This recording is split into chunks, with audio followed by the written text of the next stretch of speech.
Hello there everybody, Sam Strains here, welcome back to the Railway and welcome to another rolling stock review.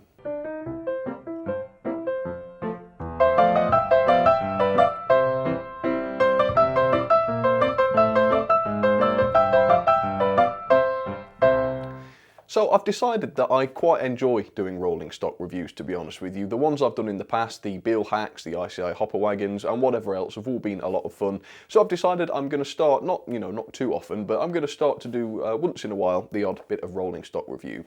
So I thought I would start today with a really impressive one. Well, it's impressive in terms of its price. It was a massive bargain. It is a Hornby Great Western Shunters Truck, and as I say, massive bargain these. I paid £6 for this and they have an RRP of £14.99, so about £15, so that is less than half price. In fact, that was such a good bargain that I decided I'm going to buy two of them, and I'm actually going to give this one away.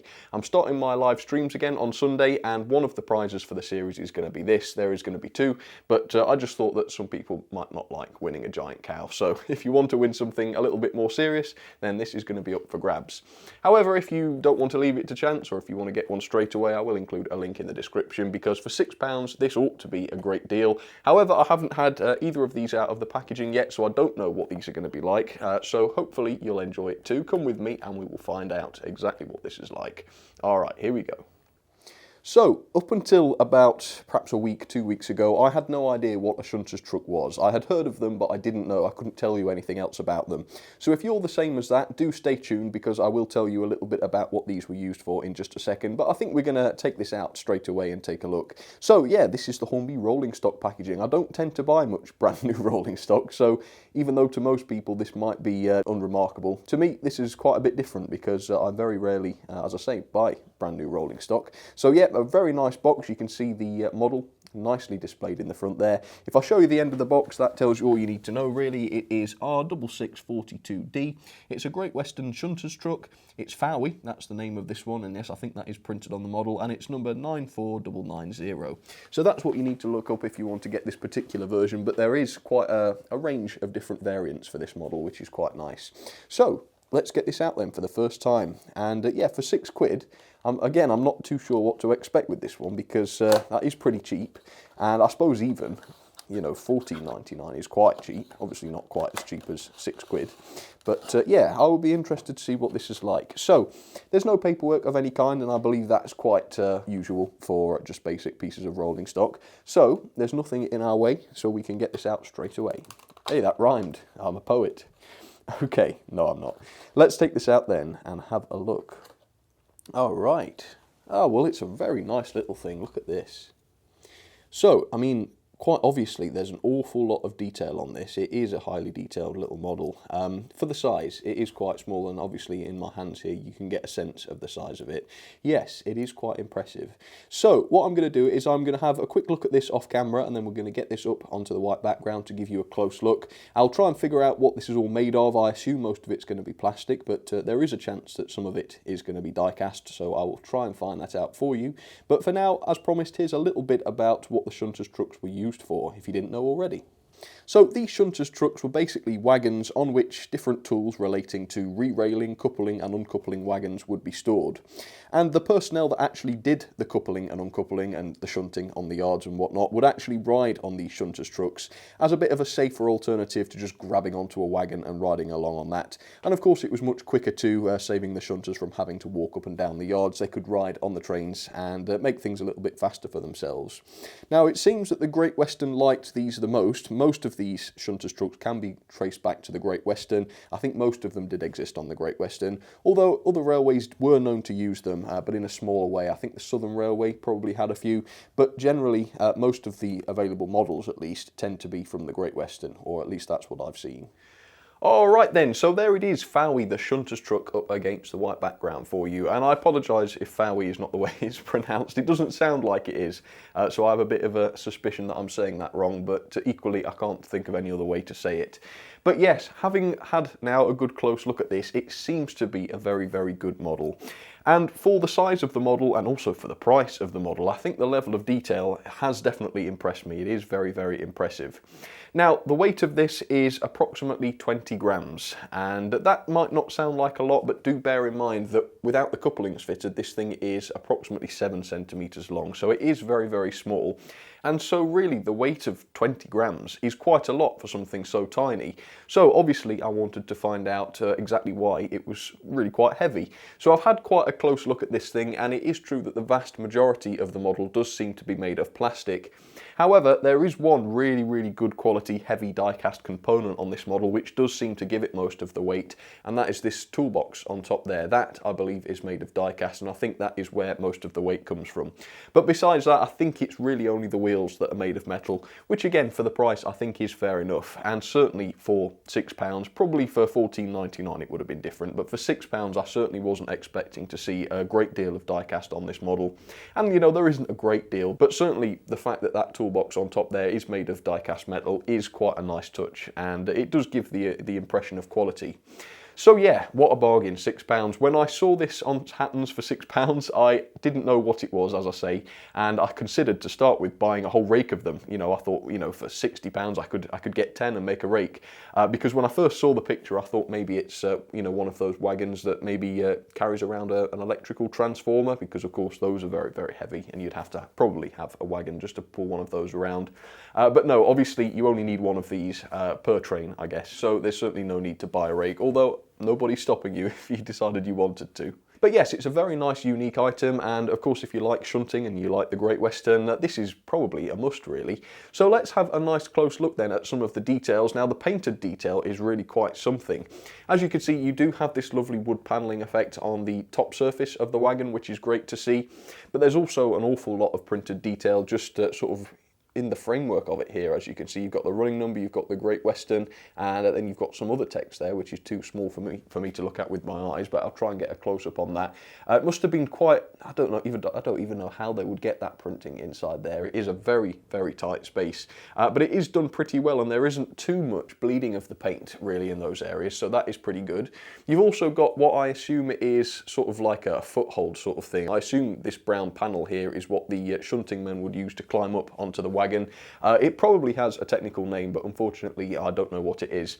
Now the thing with that is you might expect that it is separately fitted, but I don't think it is. I think it is moulded onto these supports which are connected, which means that I think, if I'm right about that at least, that it is separately painted, which is quite interesting because as you can see it's been done very, very carefully. There's no bleed or anything like that. And also if it is part of the moulding, that is quite clever design, because obviously in the factory that will make things cheaper, and it also reduces the possibility of these things being assembled messily, which is often a problem with models.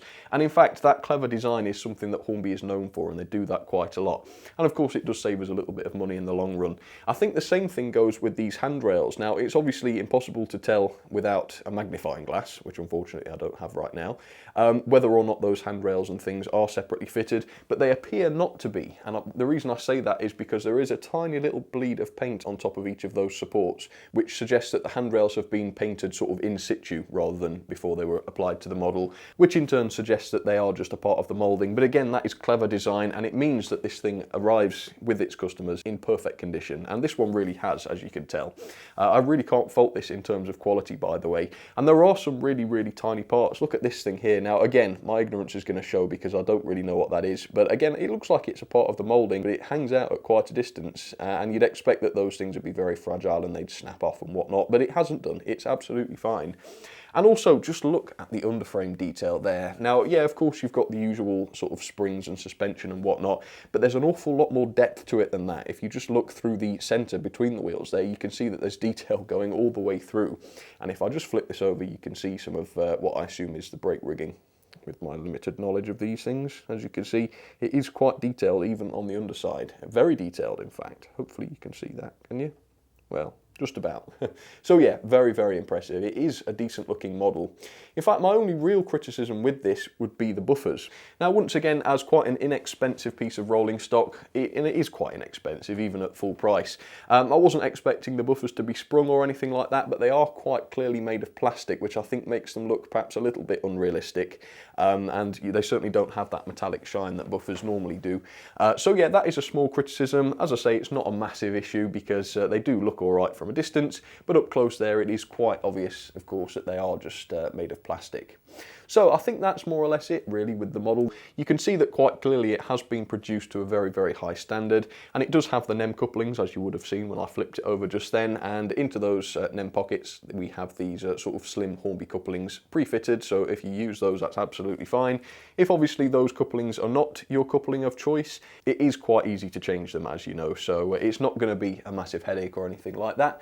So yes, overall you can clearly see what a detailed model this is. Moulded detail gets a massive thumbs up. There is an awful lot going on there, and also just the cleverness of the design gets a massive thumbs up as well, because although it looks like there's loads and loads of separately fitted detail, I think the actual number of separately fitted parts is quite small and quite reduced, which is good and clever, and it's something, as I say, that Hornby and Oxford Rail seem to do really, really well.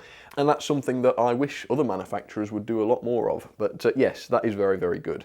So now then, I think performance might be the wrong word, but we'll certainly get this down onto the track and put it with a Great Western goods train of some sort, and we'll see how it runs.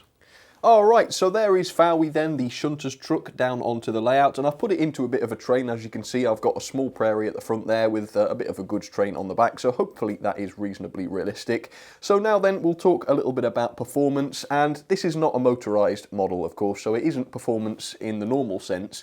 But in my opinion, every aspect of a model railway has to perform in some way.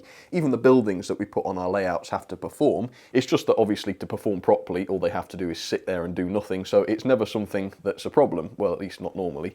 But of course, this Shunters Truck here is a little bit different because it does have to perform slightly differently. Obviously, it's got to fit into a train, and it's got to take curves and point work at all different speeds, and it's got to be heavy enough not to derail, and the couplings have to have enough spring on them not to pull the thing off the track. So there is quite a lot involved, it's just not quite the same as a motorised model. So with that then, let's get this started nice and slowly, and we'll get it around the layout and we will see how it manages curves and things. And I have got some relatively tight second radius on here, so hopefully that will be interesting to find out. Oh, and I did put a man on board as well, by the way, just to show really what it would look like with a chap on board. But the man didn't come with it, by the way, I have added that. But it would be cool, I suppose, if Hornby did add a little figure to make it a little more realistic. I suppose that's an idea. So we've got some second radius curves here, and as you can see, it's handling them just fine. I have deliberately put a wagon just behind it here, this brown box van here, which has the larger type decoupling, because I wanted to see how it would interact with wagons with the larger coupling, of course. And then the loco has the slim one, the same as what's fitted to the Shunters Truck. So actually, it does seem that there isn't a problem there. It runs around curves quite nicely. Second radius at the very least is just fine, and it seems that the couplings function as they should as well. They're at the right height, they couple nice and easily, so there's not much to go wrong with something like this, and I'm glad to say that it hasn't. It does seem to be just fine. So there we go, that is one lap of the layout completed with no problems whatsoever, and I've also tried it in the train over different point work and such, forwards and backwards, and it hasn't yet derailed, so it does seem to be good and stable. Now today I haven't loaded up all of the sidings and things just for the sake of one Shunters Truck, but I thought I would still do a little bit of a running session with two other locos. So that had the small prairie, the 4575. On the middle line here we have a bit of a stone train being hauled by, I think it's the 5600 class or something like that. It's a lovely 062 Great Western tank engine, so hopefully that looks quite nice at least. And then on the inside line, just coming in now, we have the 2721, so it is another pannier tank, so that's quite nice. It's got the open cab, of course, and that's also got a little bit of a goods train. So enjoy the running session then, folks. So to be honest, for the £6 that this is being sold for at Hatton's at the moment, this has to be one of the cheapest pieces of brand new rolling stock you can possibly get. And even though I'm not really much of an expert on modern rolling stock, I would say that it's certainly by no means the most basic. So if you want to pick one up for a good price, as I say, there is a link in the description, and I really do think it's worth it. It just looks great on a train, and it's just a nice, cheap way to add a little bit more realism to what is quite a nice, simple train. I think old Charles there that's having a ride is a bit worried because, yeah, that's a little faster than it ought to be going, I reckon, for a shunting yard. I think it must be a bit hair-raising, actually. But that's alright, it's not me in there, so we'll keep going, I think. And of course, don't forget to tune in to my new series of live streams on Sunday, because I'm going to be putting one of these Shunters trucks up for grabs, brand new. So if you fancy one, there is a chance that you will win one.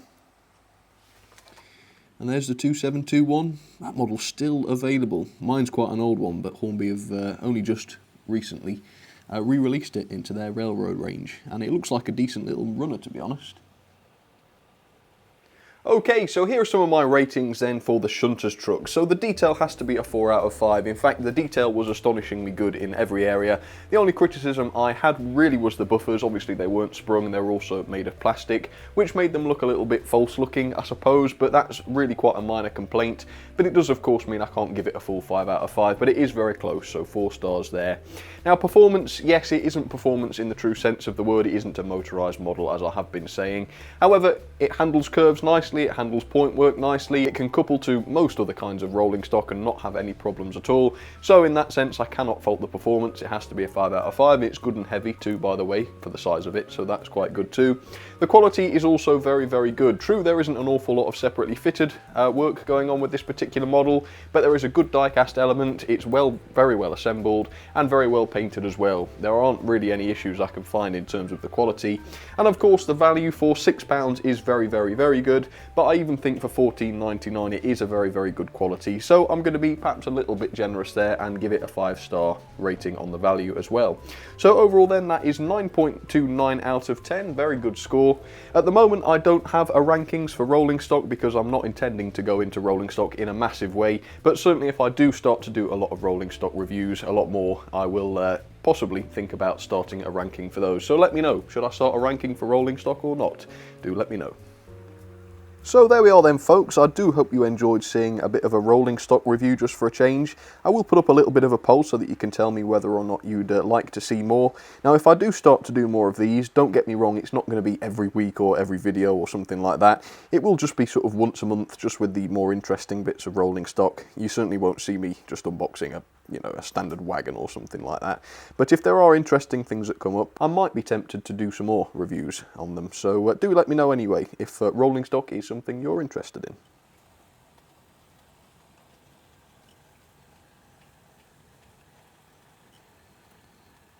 Alright then folks, well I do hope you enjoyed that as much as I did. It was certainly good fun and equally enjoyable really, I would say, to reviewing locos. So I look forward to what else I'm able to find really. I suppose I will try and keep that theme of bargains, because I know we all like that, well I certainly do. But yeah, we'll see what else comes along. But for the time being, thank you all very, very much for watching. Don't forget to let me know down in the comments what you thought about this. I really quite like it, it's unusual. Certainly not something I'd heard of before, which is obviously my fault, but either way it was nice to learn about it today, and I hope you liked it too. Alright folks, I will see you soon. Cheers everybody.